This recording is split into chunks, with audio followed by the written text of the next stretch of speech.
Because I had the chair, honorable chair, to speak about a different matter. If it is on person, I can contribute, Chair. Yes, Honorable Kaduma, you had a similar amendment. Yes. I thank you, Honorable Chair.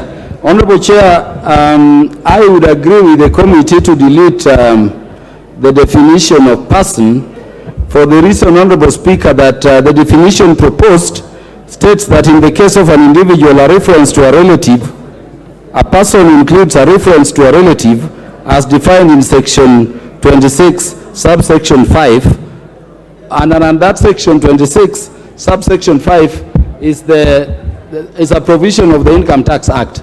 Honorable Speaker, when you look at that section 26, subsection 5, that definition includes your ancestor. In fact, it begins with ancestor, late relatives, deceased relatives, and so many people. It means you would be obligated, Honorable Speaker, Honorable Chair, to pay taxes for defaults even by your ancestors.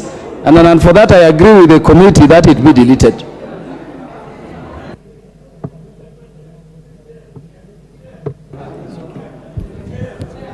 Yes, good question.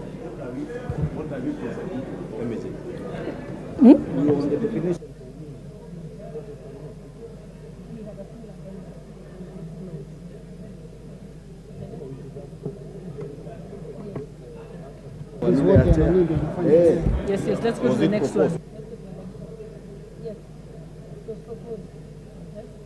Now you know. I now put the question that clause 2 be amended as proposed by the chair. Yes. Will as many as of that opinion say aye?